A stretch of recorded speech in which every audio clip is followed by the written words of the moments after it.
मुंबई हलचल संपादक व एबीपीएसएस के राष्ट्रीय उपाध्यक्ष दिलशाद एस खान द्वारा महाराष्ट्र में पत्रकार सुरक्षा कानून लागू कराने के सामूहिक संकल्प के साथ सोमवार को देश की आर्थिक राजधानी मुंबई के अंधेरी पश्चिम लोखंडवाला कॉम्प्लेक्स के फ्लैग बैंक्वेट हॉल के सभागार में अखिल भारतीय पत्रकार सुरक्षा समिति का एक दिवसीय अधिवेशन सह राष्ट्रीय कार्यकारिणी की बैठक सम्पन्न हुई। सामूहिक राष्ट्रगान के पश्चात आगत अतिथियों द्वारा विधिवत दीप प्रज्वलित कर अधिवेशन का आगाज किया गया। समारोह को संबोधित करते हुए एबीपीएसएस के राष्ट्रीय उपाध्यक्ष दिलशाद खान ने देश के पत्रकारों की वर्तमान हालत की चर्चा करते हुए कहा कि पिछले 5 वर्षों में देश के पत्रकारों की हत्या तथा उन पर जानलेवा हमले की घटनाओं में इजाफा हुआ है। उन्होंने कहा कि पत्रकारिता का स्वतंत्र अस्तित्व स्थापित किए बगैर लोकतंत्र को मजबूत नहीं किया जा सकता। उन्होंने केंद्र की नरेंद्र मोदी सरकार से प्रिंट, इलेक्ट्रॉनिक व वेब पोर्टल से जुड़े देश के पत्रकारों की आर्थिक, सामाजिक एवं शारीरिक सुरक्षा की गारंटी के लिए राष्ट्रहित में तत्काल कानून बनाने की मांग की। एबीपीएसएस के राष्ट्रीय अध्यक्ष जिग्नेश कालावड़िया व राष्ट्रीय उपाध्यक्ष दिलशाद एस खान ने सभी पत्रकारों को आश्वासन दिया कि हमारी संस्था सिर्फ और सिर्फ पत्रकारों के हक के लिए काम करेगी। कभी भी कोई राजनीतिक पार्टी के साथ हमारी संस्था शामिल नहीं होगी, न ही कभी किसी दबाव में आएगी। हमारी संस्था का सिर्फ एक ही मकसद है, सिर्फ पत्रकारों के हक के लिए लड़ना और उनको सुरक्षा मुहैया करवाना। एबीपीएसएस राष्ट्रीय उपाध्यक्ष दिलशाद एस खान ने राजनीतिक पार्टियों के साथ सरकारी विभागों को खुली चुनौती दी है कि आप सभी अब सावधान हो जाएं। अगर अब देश के किसी भी पत्रकारों को फर्जी केस में फंसाया गया तो हमारी संस्था आवाज उठाएगी। हम चुप नहीं बैठेंगे। साथ ही दिलशाद एस खान ने कहा कि आज हमारे देश के नागरिकों को हिंदू और मुस्लिम की राजनीति करके बांटा जा रहा है। इसके लिए हम सभी पत्रकारों को एक साथ आना होगा और संविधान को बचाना होगा। एबीपीएसएस राष्ट्रीय उपाध्यक्ष दिलशाद एस खान ने बताया कि आने वाले 2 अक्टूबर 2023 गुजरात के पोरबंदर से अखिल भारतीय पत्रकार सुरक्षा समिति भारत की तरफ से पत्रकार न्याय सुरक्षा यात्रा देश के 15 राज्यों से होकर निकलेगी और दिल्ली के जंतर मंतर मैदान में जाएगी और भारत सरकार से पत्रकारों की सुरक्षा के लिए मांग की जाएगी। इस यात्रा में देश के हर राज्य से लगभग 10,000 पत्रकार शामिल होंगे। दिलशाद एस खान ने भी सभी पत्रकारों से अपील की है कि आप सभी जल्द से जल्द हमारी संस्था में सदस्य के रूप में जुड़कर इसे और मजबूत बनाएं ताकि हम पत्रकारों की हक की लड़ाई लड़ने में और मजबूत हो सकें। ये संस्था हमारी नहीं है, ये संस्था आप सबकी है। ये संस्था एक परिवार है, तो आइए हम सब मिलकर अपने परिवार को मजबूत बनाएं ताकि आने वाले समय में ये संस्था पत्रकारों के लिए पूरे हिंदुस्तान की ताकत बन सके। विशिष्ट अतिथि के रूप में मौजूद सांसद गोपाल शेट्टी, पूर्व राज्य मंत्री महादेव जानकर, विधायक सुनील प्रभु, पूर्व विधायक अतुल खातखलकर, मीरा भाईंदर, नगर निगम आयुक्त दिलीप डोले, अपर आयुक्त सुजाता दिलीप डोले, हाजी अली, माहिम दरगाह के ट्रस्टी व महाराष्ट्र एबीपीएसएस के प्रदेश संरक्षक सोहेल खंडवानी, पूर्व मनपा आयुक्त संगीता धायगुड़े, राष्ट्रीय कार्यकारिणी अध्यक्ष, प्रधानमंत्री आत्मनिर्भर भारत राम कुमार पाल, कार्यकारी संपादक हमारा महानगर आदित्य दुबे, निवासी संपादक दोपहर का सामना अनिल तिवारी, एनसीपी जिलाध्यक्ष माननीय नगर सेवक अजीत राव रानी, नारी सम्मान संगठन अध्यक्ष सुंदरी ठाकुर, भारतीय जनहित सेवा समिति अध्यक्ष उज्ज्वला विश्वकर्मा, बेटी बचाओ बेटी पढ़ाओ चैरिटेबल ट्रस्ट के अध्यक्ष अजय दुबे, धड़क कामगार यूनियन संस्थापक व अध्यक्ष अभिजीत रानी तथा तारा माँ चैरिटेबल ट्रस्ट अध्यक्ष धर्मेश जोशी ने पत्रकारों की मांगों का पुरजोर समर्थन करते हुए संसद तथा विधानसभाओं से पत्रकार सुरक्षा कानून लागू कराने में संसद से सड़क तक समर्थन का आश्वासन दिया। शिवसेना के विधायक सुनील प्रभु ने पत्रकार सुरक्षा कानून के प्रस्ताव को अगले विधानसभा सत्र में पुरजोर तरीके से उठाने की घोषणा की। योग्य वेळेला अशा पद्धतीचं संमेलन अखिल भारतीय पत्रकार सुरक्षा समितीचं होत आहे। आज आपण बघत असाल की पत्रकारांवरती वारंवार सत्यशोधक गोष्टी लोकांसमोर आणल्यामुळे जे हल्ले होत आहेत आणि हल्ल्यामध्ये अनेक पत्रकार मृत्युमुखी पावत आहेत। 4-5 दिवसापूर्वी ज्या पद्धतीने वारिसे नावाच्या आमच्या एका पत्रकारावरती राजापूरमध्ये हल्ला झाला आणि त्याचा मृत्यू झाला, ती मर्डर आहे आणि त्यासंबंधी SIT गव्हर्नमेंटने नेमली असली तरी देखील जसं शासकीय कर्मचाऱ्याला मारहाण केल्यानंतर कडक कायदा सरकारने या ठिकाणी लागू केला, तसा कायदा पत्रकारांवरती जर हल्ला झाला तर त्या दृष्टीने कडक कायदा हा जर राज्य सरकारने तयार केला तर पत्रकारांना एक फार मोठं प्रोटेक्शन त्यामुळे मिळू शकेल। याची सुरुवात ही राज्य सरकारने महाराष्ट्रापासून करावी। यासाठी जो अधिकार विधानसभा सदस्य म्हणून मला आहे ते अशासकीय बिल येणाऱ्या अधिवेशनामध्ये आणण्याचा प्रयत्न मी करेन आणि सरकारला विनंती करेन की सरकारने शासकीय बिल याबद्दलचं आणावं। आर्थिक राजधानी महानगर मुंबई में आज अखिल भारतीय पत्रकार सुरक्षा समिति जो देश के 20 से ज़्यादा राज्यों में अपना संगठन का विस्तार कर चुकी है और देश के 25,000 से ज़्यादा पत्रकार इस परिवार में सम्मिलित है। ये देश का सबसे बड़ा पत्रकार संगठन के रूप में अखिल भारतीय सुरक्षा समिति पूरे राष्ट्रीय स्तर पर पूरे देश में काम करती है। अखिल भारतीय पत्रकार सुरक्षा समिति की ओर से आज मुंबई में पत्रकार संगोष्ठी एवं राष्ट्रीय महासम्मेलन का आयोजन किया गया था। उसमें 15 से ज़्यादा राज्यों के पत्रकार गण ने हिस्सा लिया। सभी ने पत्रकार सुरक्षा कानून को पूरे देश में लागू करने के विषय में अपने विचार रखे। इस संगोष्ठी में मुंबई महानगर के जाने माने सभी दिग्गज राजकीय सामाजिक नेता भी उपस्थित थे। सभी ने अपने विचार रखे।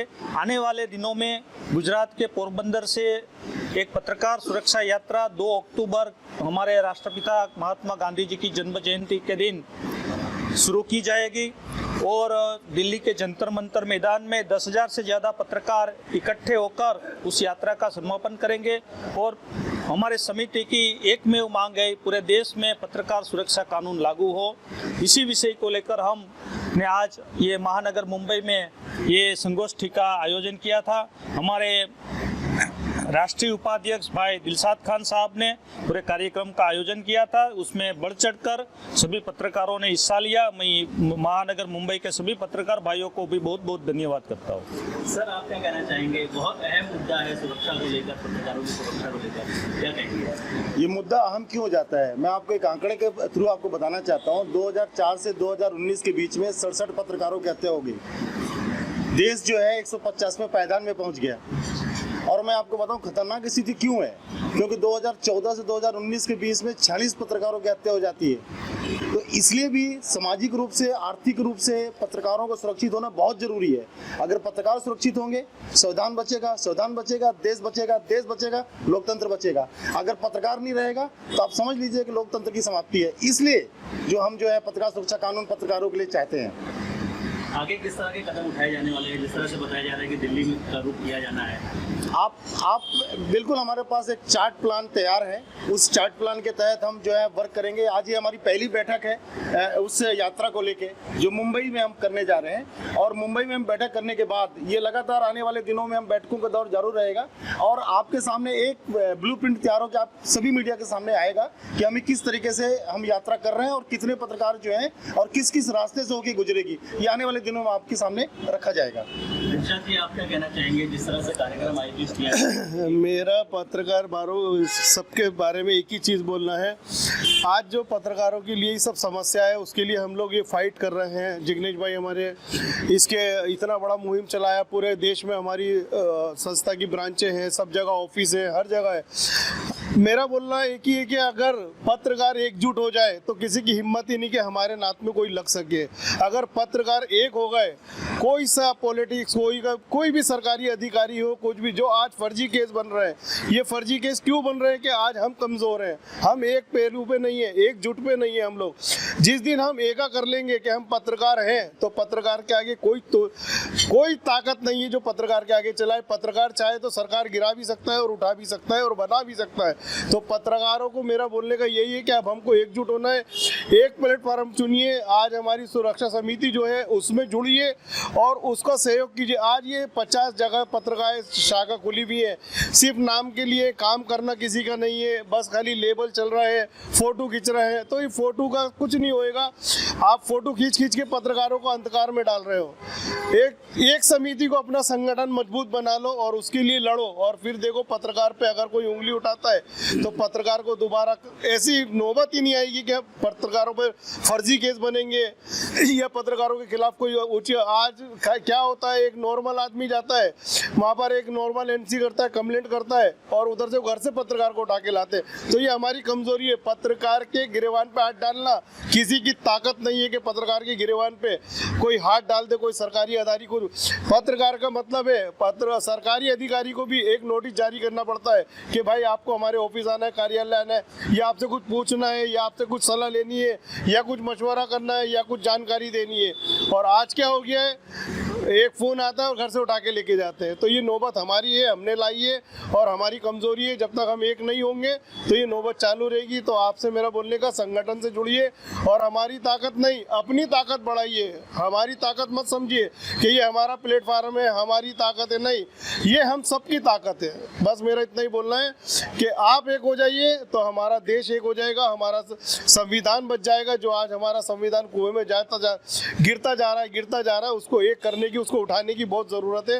आप एक होइए, बस मेरा बोलने का यही है। तो फिर हमारी ताकत देखिए और हमारा ताकत का अंदाज़ा लगाइए, फिर दूसरे कितने होंगे। सारे जितने स्तंभ है सब हिल जाएंगे, खाली अपना स्तंभ मजबूत कर लीजिए। बहुत धन्यवाद। विजय जी, आप क्या कहना चाहेंगे जिस तरह से किया जा रहा है? जो अपना मुद्दा है वही बोले ना, को लेकर जो अहम मुद्दा है, दूसरी बात क्यों करने का। देखिए, आज अखिल भारतीय परिषद की आज बैठक लगाई गई मुंबई लोखंडवाला फ्लैग परिसर में। यहाँ से बहुत सारे हिंदुस्तान के अलग अलग कोनों से आज यहाँ पे पत्रकार इकट्ठा हुए और उनको सभी को आज सुनने का मौका मिला। बहुत सारी समस्याएं हैं पत्रकारों की, जैसा कि ये भी सब अपने अपने वक्तव्य में सबने अपना बताया कि किस तरीके से पत्रकार फेस कर रहे हैं। हमारे बीच में हमारे राष्ट्रीय अध्यक्ष अखिल भारतीय के पत्रकार परिषद के हमारे बीच में खड़े हैं और बाकी की बहुत सारे पत्रकार यहाँ पे हैं। मैं सभी से एक अनुरोध करूँगा, जैसा हमारे देश में बोला जाता है कि पत्रकार जो है हमारे संविधान के चौथे स्तंभ हैं, तो आप सभी को संगठित होना है और सरकार से हमारी एक ही गुजारिश है कि इन पत्रकारों के लिए एक सुरक्षा जो है बहुत ज़रूरी है। क्योंकि आज ये अपने जान पे खेल के ऐसे बहुत सारी समस्याएं लोगों की, जो हमारे दबे कुचले लोग हैं, उनकी समस्याओं को ये उठाते हैं और इसके बाद में उसका पनिशमेंट इनको भुगतना पड़ता है। तो ऐसे हमारे पत्रकारों की सुरक्षा जो है वो सरकार की जिम्मेदारी है, प्रशासन की जिम्मेदारी है।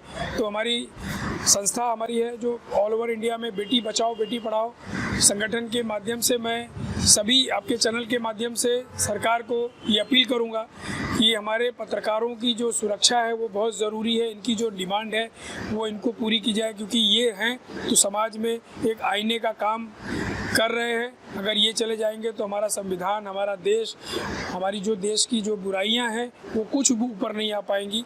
तो इनको जो है सुरक्षित करना बहुत ज़रूरी है। तो मैं फिर से एक बार दिलशाद भाई को और हमारे जितने भी उनके पूरी टीम को मैं ढेर सारी शुभकामनाएं देता हूं कि आज यहाँ मुंबई से ये शुरुआत हुई और इस अभियान में जो है हमारे जैसी बहुत सारी ऐसी संस्था जो है इनके साथ खड़ी है।